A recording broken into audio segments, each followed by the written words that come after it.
Colic, according to Dr. Wessel, a pediatrician in 1954, said that colic was the rule of 3.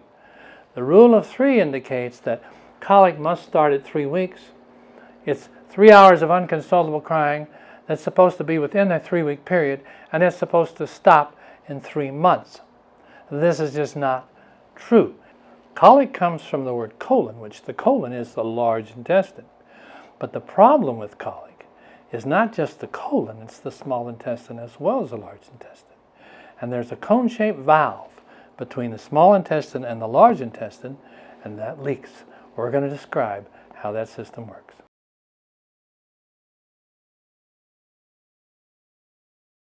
You can't test colic with blood tests. You can't test colic with x-rays.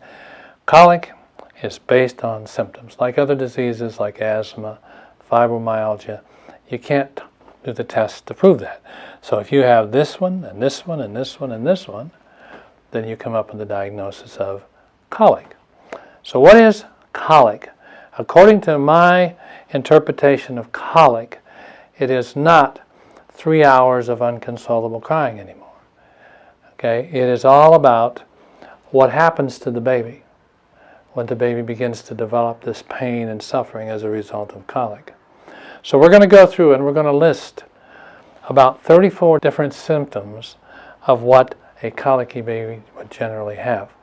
There's more than that, but this is the majority of the ones that you would normally see. And probably the most common one you're ever going to see, especially when the baby is first born, is grunting. Grunting, grunting. I've had mothers say, well, we thought that was so cute. But it didn't take long that the grunting wasn't cute. It hurts. It hurts. So they're going to grunt louder and more frequent and louder and more frequent. Most common symptom you'll see of a colicky baby, especially in the beginning, is grunting. Then you get fussing. Fussing, these are all words that are interpreted by all of us differently. What's a fussing? What's fussing to one person doesn't necessarily mean it's fussy to another person. So what's grunting to one might think it's fun in the next. I don't know. It just all determines. But you know fussing is not a normal, common thing. Crying, we're going to discuss crying a lot throughout these videos because crying is indicative of whether it's pain, whether it's hunger, where the pain is at, and so on. But crying, babies should not cry unless they're hungry or they're hurting or uncomfortable. Otherwise, babies usually eat, sleep, and poop. They should not necessarily lay around and cry. You, as an adult, do you lay around and cry? Do you see people just lay around and cry? And if they did, would you consider that normal? I don't think so.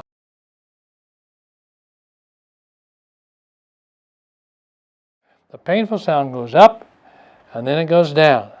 It goes up, and it goes down. Just think what you would do. If you're hurting really bad, you would scream out louder. If it's not so bad, you would not make such a loud noise.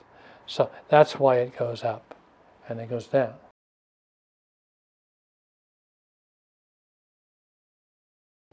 Looking at it from the anatomy, as far as the anatomy is concerned, the diaphragm separates the heart and the lungs from the abdominal areas, the intestines, and the stomach. And so the stomach sits over here on the left side, right underneath the rib cage, and then the small intestine hooks underneath that stomach, and it goes round and round and comes over here to the right side, where the small intestine connects into the large intestine. But the end of the small intestine is called the ileum, and the large intestine is called the cecum. And there's a cone-shaped muscle. It's a valve. It's a smooth muscle valve that opens up and dumps from the small intestine into the large intestine. So what we want to do is then have this valve close, and then let it come up the ascending colon and goes across the transverse colon, and it empties out on the left side through the descending colon. So what we have to do, colic was not a 3 hours of unconsolable crying. Crying was only one symptom of this. And so the definition of colic was 3 hours of unconsolable crying, starts at 3 weeks and ends at 3 months, and it never was true. The babies actually are born with this, and it isn't 3 hours of unconsolable crying, and it doesn't end up in 3 months. So what happens, and that's the reason we redefined colic. we said colic is a leakage to this ileocecal valve, and it dumps from the small intestine into the large intestine, and then what it's supposed to do is close. And if it closes, then it's not going to leak anything back into it. But colic is when that leaks back through that valve into the small intestine again, it tries to redigest that, and that's where you get all this bloating and pain.